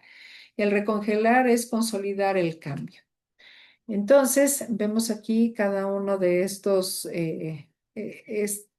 fases, donde descongelar nos prepara al cambio y aquí desafía el status quo, que el status quo es el nivel de dominio que llegan a tener las personas al respecto de determinada tarea que les es encomendada. Entonces, de cómo lo hacían a manita, lo tienen que hacer ahora en un sistema y dicen, bueno, es que a mí déjenme hacerlo tal y como yo lo hacía porque yo lo hago excelente. Yo no le voy a entrar al sistema. Bueno, ese es el status quo que vemos afectado. Entonces, aquí hay que trabajar mucho la disposición para el cambio. En el cambio, pues claro que vamos a introducir una serie de procesos, apoyarnos con empleados también que tengan ese deseo de cambio y que favorezcan la transición. Y en el recongelamiento es que una vez que ya se movió todo y ya se asentó la información, vamos a integrar el cambio en la cultura organizacional y a reforzar con nuevos hábitos y mantenerlos en el tiempo. También aquí está otro modelo de los 7 elementos. Están los elementos duros y los elementos blandos. Los duros son la estrategia, la estructura y los sistemas. Y los blandos son los valores compartidos, el estilo, el personal y las habilidades. Y bueno, cada uno de ellos emana de un diagnóstico que durante el cambio, pues cualquier desalineación entre los 7 elementos puede crear cierta resistencia, pero al evaluarlos y ajustar de manera conjunta, pues los mismos líderes pueden ejecutar el cambio de manera mucho más fluida. También el modelo de las 7 S de McKinsey, que aquí ustedes lo pueden observar. Este modelo se centra justamente en la transformación que requiere equilibrio entre la estrategia, la estructura y la cultura. Y también maneja estos elementos duros y blandos. Podemos ver que aquí están las habilidades que infieren competencias y fortalezas organizacionales, la estrategia que viene siendo el plan a largo plazo para las ventajas competitivas, la estructura que habla de las jerarquías y los roles organizacionales, los sistemas que nos hablan de ese procedimiento y de esas herramientas operacionales, el estilo que también es el comportamiento y el liderazgo de la gestión y el personal, que es el desarrollo también de las capacidades de los empleados. Entonces, considerando estas 7 S de McKinsey, también se puede llevar a cabo todo este proceso. También hay otro modelo, el modelo de los 8 pasos de Kotter, que estos van de la mano con cada uno de estos, esta escalerita que ustedes ven que realmente es como un gran pergamino que contiene información clave. El primero es crear el sentido de urgencia. El segundo es formar coalición líder, es decir, quiénes están a favor de ese cambio con el líder y quiénes son los que lo van a apoyar. El definir una visión de cambio que pueda definir la estructura y el lugar, la ruta que vamos a emprender. El comunicar la visión, el eliminar los obstáculos, el lograr victorias tempranas, consolidar avances y anclar el cambio en la cultura. Entonces, cada uno de estos pasos implica mover, digamos, paulatinamente la estructura, pero considerando cada uno de sus elementos como fases valiosas e imprescindible no llevar a cabo la consecución de cada una de ellas, de estos 8 pasos. También está el modelo de transición de Bridges. Eh, este modelo de transición nos menciona que se concentra en un viaje psicológico que atraviesa la persona cuando enfrenta un cambio. Está centrado meramente en enfatizar ese cambio en función de cómo lo perciben las personas. Y los cambios en sí, vistos desde esta perspectiva de transición de Bridges, hablan de el final, la pérdida o el soltar, es decir, dejar atrás viejos hábitos y expectativas para pasar que es un estado de incertidumbre y de experimentación, del cual pues se tiene que trabajar muy de la mano para disipar justamente esa incertidumbre. Y una vez que se ha trabajado con ello, bueno, empieza el nuevo cambio, es el nuevo comienzo, esta fase de renovación y de compromiso con la nueva estructura. Está también el modelo de las tres fases. La primera que refiere a finalizar, perder y dejar ir, muy de la mano con el modelo de Bridges. La zona neutral, que es este estado de confusión, de desorientación y de experimentación, pero que requiere un trabajo continuo y de mucha flexibilidad para dar pie a un nuevo comienzo, que es justamente el abrazar el cambio y tener un propósito y energía disponible para poder trabajar en ello. Ahora bien, ¿cuándo usar cada modelo de un modelo oportunamente dependiendo del contexto, de los objetivos, del desafío de la misma organización? Y aquí aparece un cuadro comparativo donde aparece los casos de uso, los modelos recomendados y por qué se adaptan. En esta parte, si nosotros lo que queremos es hacer una transformación digital a nivel empresarial, nos va a ayudar muchísimo el de los 8 pasos de Kotter. Si queremos fomentar la adopción de personal de nuevos sistemas, ADKAR va a ser un modelo a emplear muy oportuno. Si queremos cambiar la cultura de la empresa o la mentalidad de los empleados, el modelo de Kurlewin o de Bridges serán también útiles. Si lo que queremos es diagnosticar de la desalineación en las operaciones internas, bien podemos usar el modelo de McKinsey, el de las 7 S. Si lo que queremos es gestionar la integración post-fusión, en este caso, eh, la integración o la fusión de dos empresas, donde va a haber cambios significativos, el de Bridges y el de McKinsey, van a ayudar a este proceso de transición tanto emocional como estructural y organizacional. Ahora, eh, combinando los modelos, esto se puede hacer siempre y cuando veamos las características que va a implicar realizar estos cambios. Por ejemplo, Potter más Adkar nos va a ayudar también a apoyar a las personas a través de ese cambio personal, especialmente durante la capacitación, la comunicación y el refuerzo. Si combinamos el modelo de Kurlewin con el de las 7 S, lo que nos va a ayudar también es a entender cómo es esa columna vertebral del proceso, mientras que las personas van entendiendo el nuevo sistema de gestión del personal, las estrategias que se van a implementar y cómo se van a ejecutar estos cambios. Y si combinamos Bridges con cualquier otro modelo, pues esto nos va a permitir también llevar a cabo un proceso de transición importante y de gestión del cambio dentro de alguna. Para toda persona que se enfrenta al cambio, pues no es tan sencillo aceptarlo de entrada, pero al hacernos conscientes de los beneficios, así como el crecimiento y el dejar atrás, que es parte de ese duelo que tenemos que vivir en función de lo que veníamos haciendo, soltar esa cuestión y sumarnos a nuevas expectativas, pues nos va a permitir realmente en este proceso. Los riesgos también de una mala gestión del cambio nos llevan a fracasos de iniciativa, a un clima laboral negativo y a una pérdida de talento. Ya lo veníamos diciendo, entonces debemos de tener mucho cuidado en emprender esos cambios. También el desgaste organizacional. Entonces el cambio no se impone, ya lo hemos dicho, se gestiona y se acompaña y también se construye.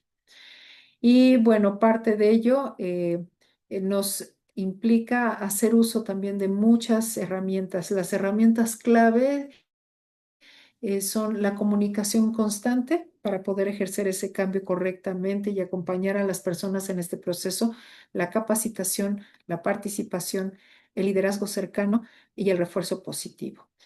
Y en este sentido, el liderazgo juega un papel importantísimo, porque al final de cuentas el líder va a ser el que va a dar ese sentido al cambio, va a reducir en gran medida la incertidumbre, va a modelar conductas y va a generar muchísima confianza. Y es importantísimo entender que sin liderazgo el cambio fracasa. Entonces, parte de estos indicadores de éxito de cambio son el nivel de adopción, la mejora de desempeño, la reducción de resistencia, la satisfacción de personal y los resultados sostenibles. Estos como indicadores, porque el cambio también lo tenemos que medir. Y si nosotros vemos justamente que estos cambios han dado ciertos resultados, hay que medirlos para saber realmente cómo vamos a estar trabajando en función de ir eh, ya sea moldeando las actitudes de las personas en función del nivel de adopción, mejorar el desempeño también acorde a las actividades asignadas o reducirle la resistencia, porque todavía vamos a estar en esa transición, porque el cambio debe de permanecer en el tiempo. Y a su vez, ya que se han estabilizado las estructuras, habrá que ver qué más se puede ajustar, de manera que no nos quedemos estacionados, sino esto realmente permita tener resultados sostenibles, es decir, al tiempo. Bien, mis estimados. No sé si hay alguna duda, alguna pregunta al respecto de esta información. ¿Qué les ha parecido? Son varios de los modelos que bien se pueden aplicar. Entonces ya tienen ahí herramientas clave para incluso llevarlo a cabo en esta actividad.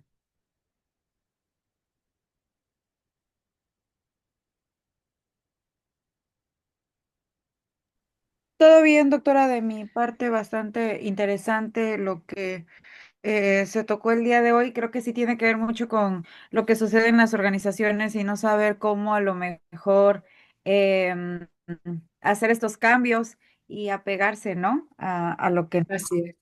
nos convendría para crecer juntos como tal. Pues una organización debe de crecer desde la base, desde el compromiso de todos.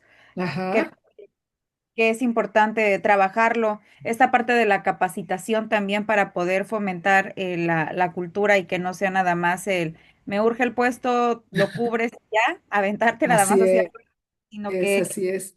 es como, digamos que la base como tal, desde la contratación, ir puliendo todo y que, repito, como lo mencionaba hace un rato, que no es opcional, o sea, es que así debe ser porque así funciona y así cumplimos los objetivos, misión, visión de la empresa. Así que sí me parece Exacto. interesante poder, pues, irlo introduciendo, conocerlo e introducirlo. Lo que funciona, pues se sigue puliendo y a lo mejor si no se pueden dar, pues, diferentes cambios, ¿no? Hasta adaptarlos.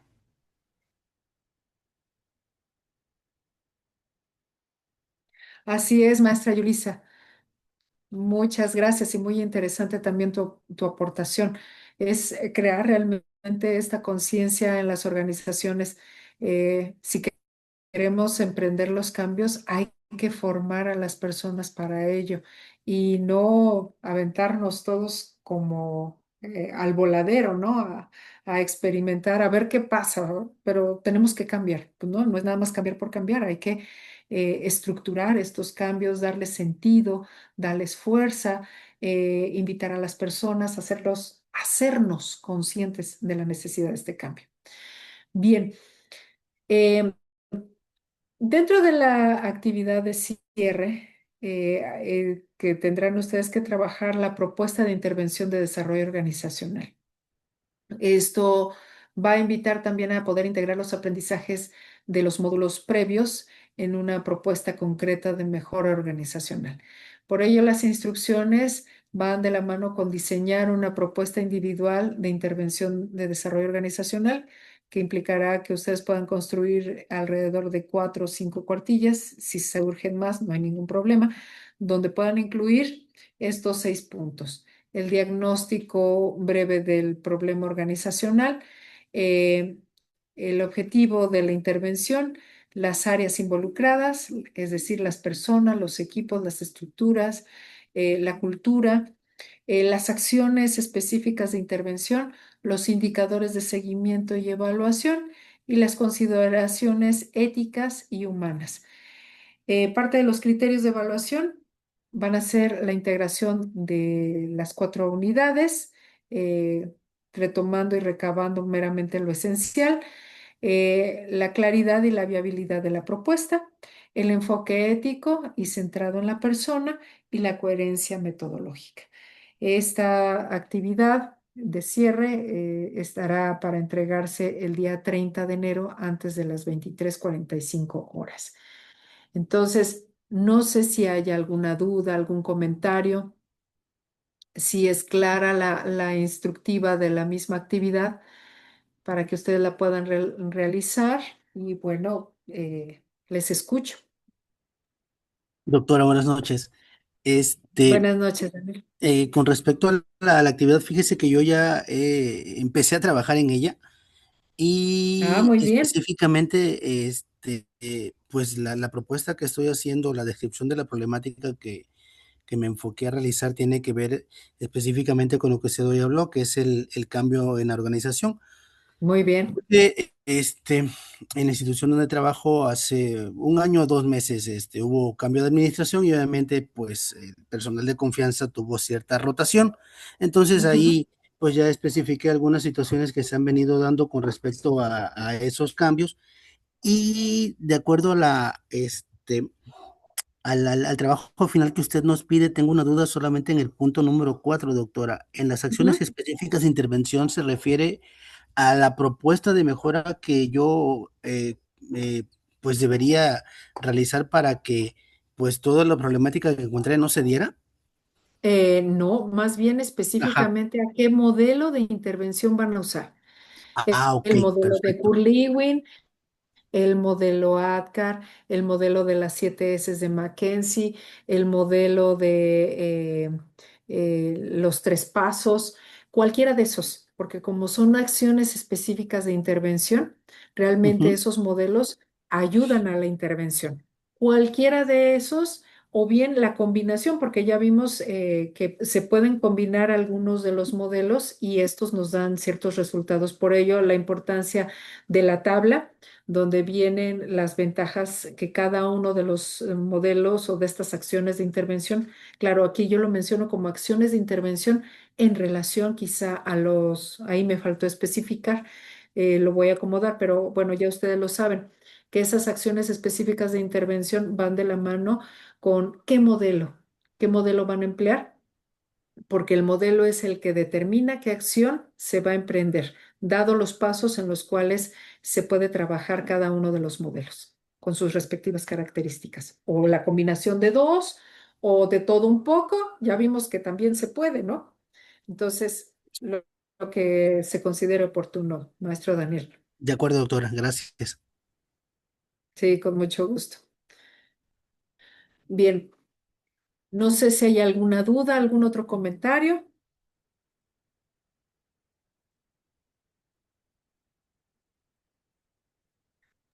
No, doctora, de mi parte Bien, no. Muchas gracias, todo muy ok. claro. No, Muchas doctora, gracias. todo bien. Muy bien, muchísimas gracias. Pues mis estimadas, mis estimados, ha sido un gusto, un honor, un placer estar con ustedes estas 4 semanas, estas 4 sesiones. Eh, estar con ustedes pues siempre es grato y agradezco también eh, al mismo instituto que nos permite seguir colaborando y bueno, compartiendo también esta información. Eh, Les estaré enviando la retroalimentación de cada una de sus actividades. Por ahí van a estar recibiendo mis correos al respecto. Y bueno, pues deseo que descansen, que estén muy bien, cuídense mucho. Ya nos estaremos encontrando, seguimos en comunicación. Y bueno, muy agradecida con ustedes, con sus participaciones. Siempre son muy importantes. Y pues me reitero a sus órdenes, lo que lleguen a necesitar con mucho gusto, estoy atenta. Cuídense mucho, descansen, pasen excelente fin de semana y nos vemos pronto. Doctora, Un perdón, antes abrazo a de la que... distancia. Sí, ¿me podría compartir la presentación si es tan amable? sí, claro que sí. Gracias, doctora. Permítanme ustedes. Sí, voy a dejar de compartir para que me permita hacer esta acción. Ah, aquí en el chat les comparto de una vez. Y qué bueno que me acordó, maestro, porque luego a uno se le va.